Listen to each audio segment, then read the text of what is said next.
El dolor por la muerte de 45 personas es demasiado grande como para que una explicación sobre raíles, muescas y carriles pueda aliviarlo. La investigación es cada vez más técnica, más fría, y ahí es donde la política puede jugar a la revancha.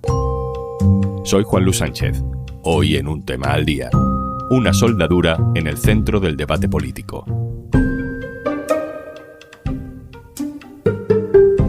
Una cosa antes de empezar. Hola, soy Ignacio Escolar, director del diario.es. El periodismo valiente solo es posible cuando detrás hay personas comprometidas que lo sostienen. Ayúdanos a seguir haciendo investigaciones exclusivas y a blindarnos ante los poderosos para seguir contándote lo que otros no quieren que sepas. Hazte socia, hazte socio en eldiario.es/socio.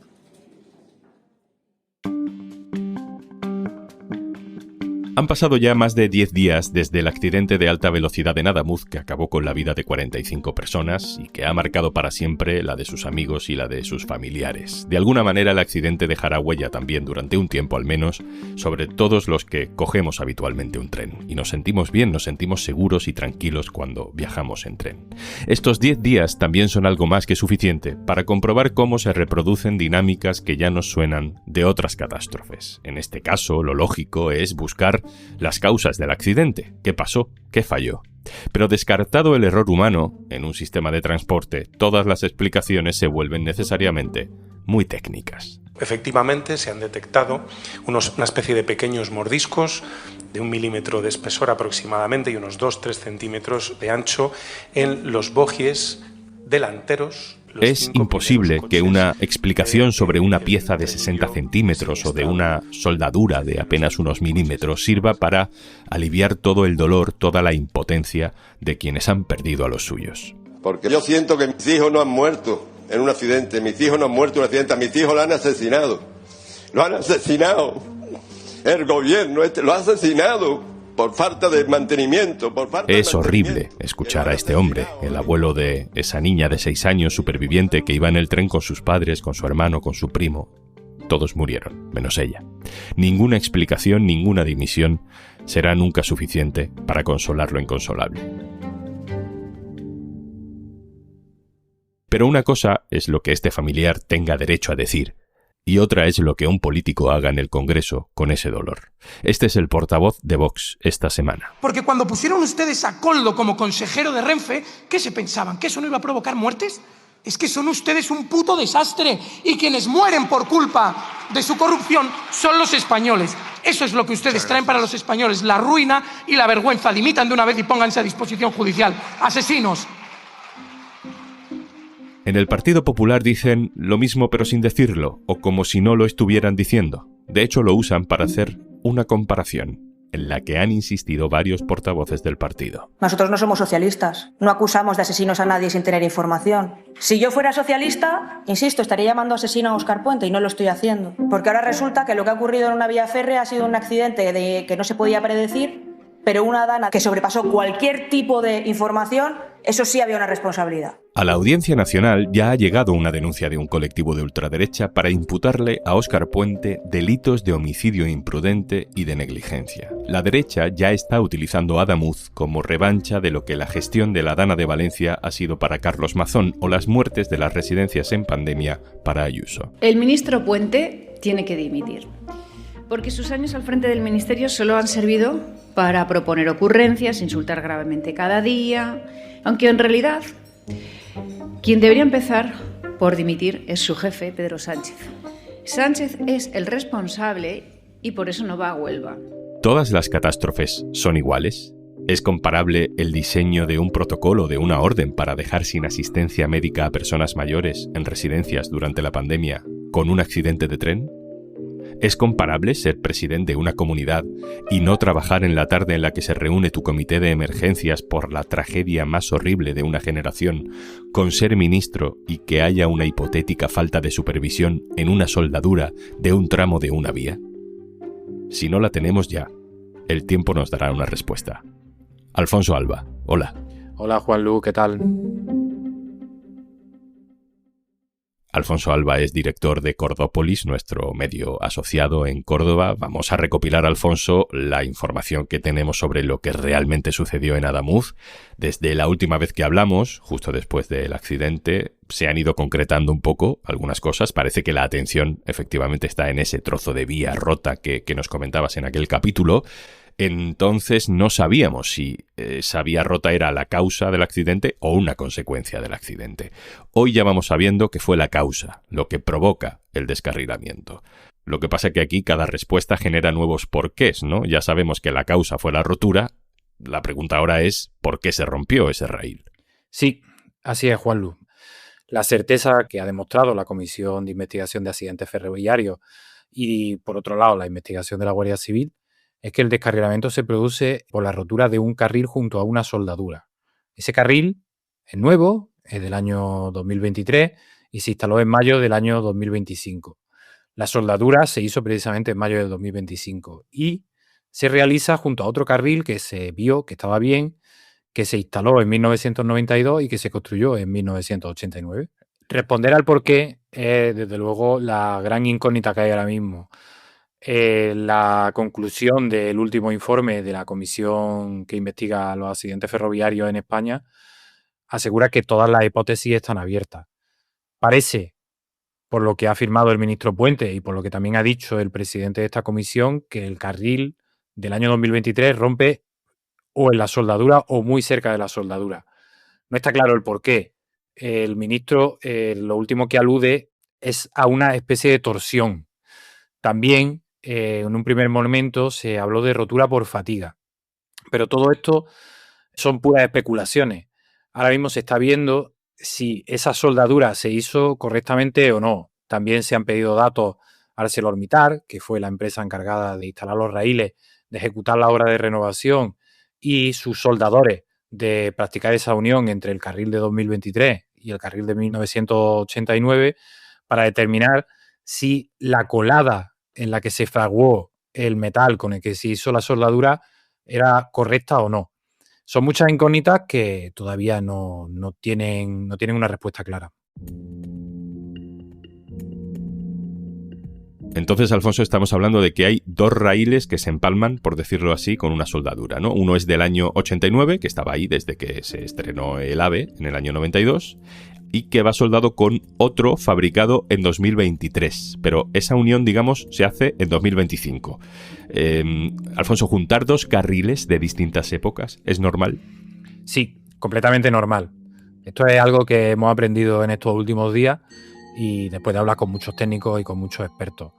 Cuando se renueva la vía de alta velocidad entre Madrid y Andalucía, hay partes que se sustituyen completamente porque se ha agotado su vida útil y hay otras partes en las que se determina que su vida útil pues tiene todavía muchos más años. En este caso se determinó por los técnicos de Adif que había puntos de la vía de 1989 que estaban bastante bien y otros que había que sustituir. En el caso en el que se produce el descarrilamiento de Adamuz, se ve que justo antes del cambio de aguja, digamos, de la bifurcación famosa de Adamuz, sí que la vía está agotada. Entonces, ese cambio se produce y se sustituye la vía de 1989 por la de 2023.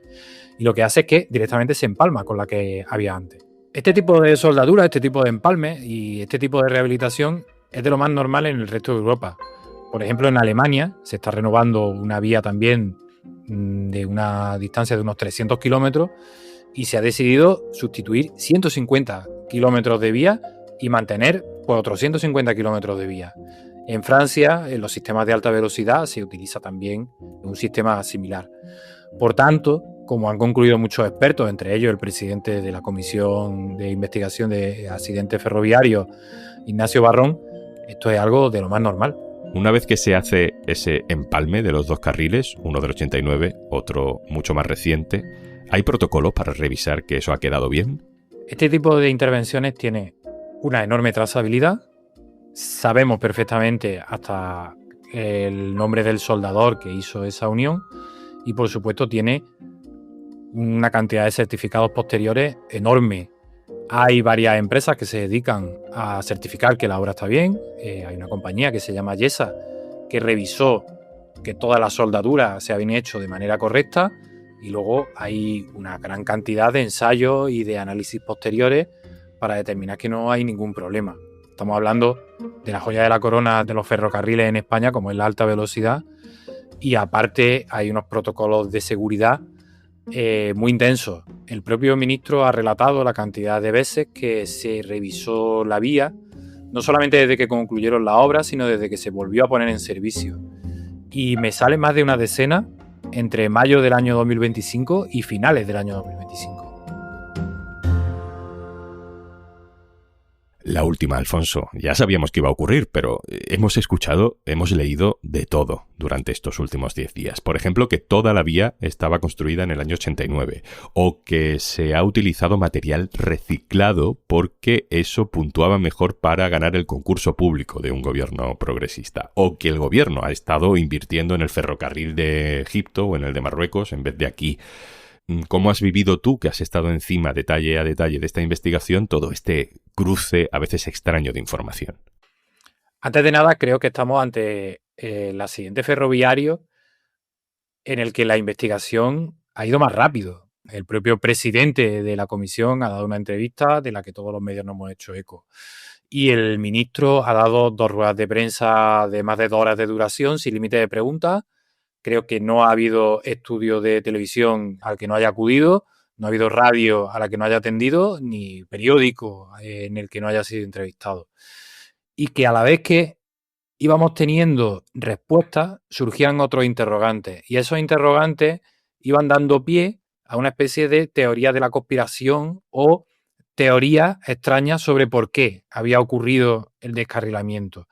Poco a poco la investigación volvía a avanzar y esas teorías quedaban totalmente anuladas. Desde mi punto de vista, creo que se ha hecho un trabajo de transparencia inaudito para este tipo de situaciones, pero también es verdad que enfrente había un auténtico ejército de conspiranoicos o de ciertos informadores con parte de verdad y con determinadas noticias sin contrastar que en algunos casos se han tirado a la piscina, ¿no?, para fabricar determinadas noticias que la realidad ha ido aplastando. Alfonso Alba, director de Cordópolis, muchas gracias. Muchas gracias, Juanlu. Saludo ahora a Esther Palomera, adjunta al director del diario.es. Hola, Esther. Hola, ¿qué tal? Esther, quiero que nos ayudes a analizar las derivadas políticas inevitables de esta tragedia, porque es lógico buscar explicaciones a un accidente como este, donde la gestión pública está directamente implicada. De hecho, la oposición es exigente, es crítica con el gobierno, es obligación. Pero claro, como tenemos el precedente de Mazón o de las residencias de Ayuso y hay muertes de por medio, pues hay quien intenta que Óscar Puente quede en la misma situación que Mazón o Ayuso. Y no sé si es comparable. Bueno, creo que no cabe la comparación en absoluto entre el caso de la Dana y el trágico accidente de ferrocarril en Adamuz, porque a Carlos Mazón no se le pedía que fuera con cubos a achicar el agua de las riadas. Se le exigía que estuviera al frente de la gestión de una crisis en la que no estuvo. Lejos de estar presente donde debía, estuvo desaparecido durante horas y mintió a todos los valencianos y a todos los españoles durante un año. En el caso del accidente de tren, creo que el ministro de Transportes, a los 20 minutos de que se produjera el accidente, ya estaba en el centro de operaciones de Adif, estaba gestionando la crisis y estaba intentando esclarecer qué había ocurrido allí.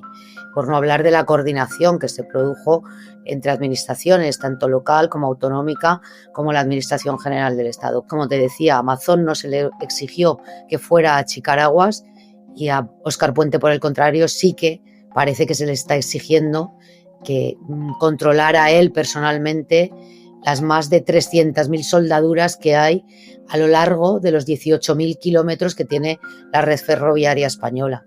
Yo creo que hay algo más de fondo que no tiene que ver con la comparación entre ambos casos, sino que tiene que ver con una estrategia de la derecha y de la ultraderecha en la que se mezcla tanto la cultura de la inmediatez como la llamada teoría del caos, que no solamente amenazan a nuestro periodismo, sino también a la política y a la conversación pública que nos rodea cada día, ¿no?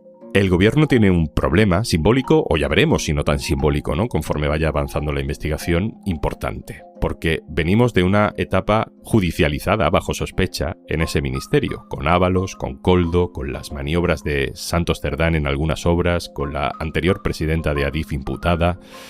Eso también influye. Este es exactamente el discurso de la derecha y de la ultraderecha, que esto es consecuencia de la corrupción que se instaló en el Ministerio de Transportes durante la época de José Luis Ábalos, pero verdaderamente es estrambótico llegar a esa conclusión o pensar que un accidente o una desgracia como un accidente ferroviario donde probablemente no ha habido solo una causa, sino más causas, tiene algo que ver con que Ábalos cobrara mordidas junto a su exasesor Koldo García. Yo creo que esto, por lo que apunta la investigación, va a tener mucho más que ver con los trabajos de esa soldadura, de la soldadura de la vía. Y bueno, yo creo que hay una responsabilidad política que intencionadamente quieren barrar todo esto y instalar en la opinión pública que estamos ante una situación de desconcierto, de caos y de desgobierno, y que ante esa situación, en una España que ellos califican de tercermundista y donde reina el desorden y la corrupción y la supuesta incompetencia, tiene que surgir algo nuevo. La desgracia para el Partido Popular es que ese algo nuevo parece que en las encuestas no beneficia o no apunta al Partido Popular, sino a la ultraderecha, lo cual, en mi opinión, es bastante preocupante, no solamente para el Partido Popular, sino para el país en su conjunto. Y otro factor que también ayuda a que el ruido haga eco, ¿no? Óscar Puente no era ministro en esa época bajo sospecha, pero sí es un enemigo perfecto para la derecha porque es de los ministros, de los políticos del PSOE que ha sido más agresivo, ha ido muy al choque y le tiene muchas ganas.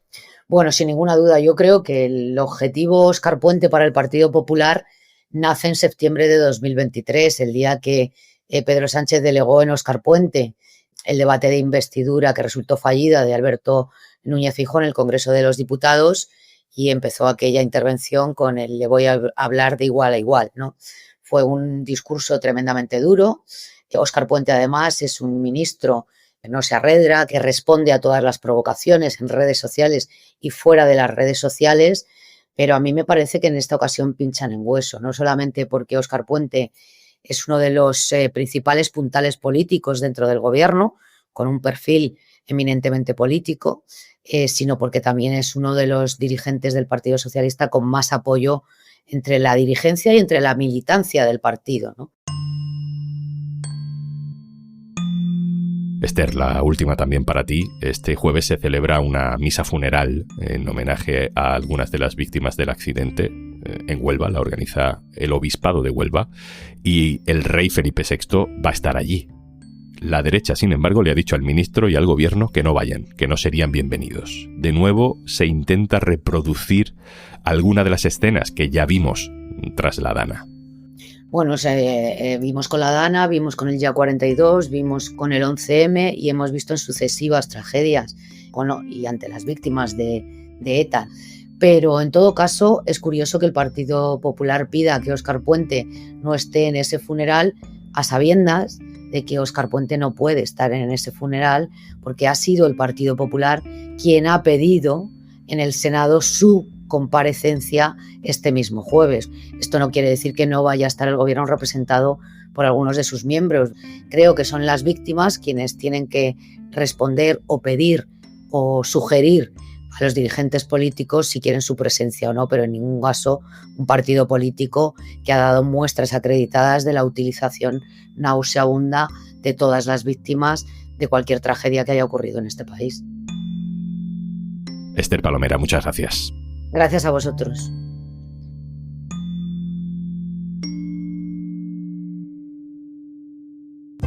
Esto es Un Tema al Día, el podcast del diario.es. Si te gusta lo que hacemos, necesitamos tu apoyo. Hazte socio, hazte socia en eldiario.es/Un Socio al Día. Este podcast lo producen Carmen Ibáñez, Marcos García Santonja, Lucía Martínez y Zaskun Pérez. El montaje es de Pedro Nogales. Yo soy Juan Luis Sánchez. Mañana, otro tema.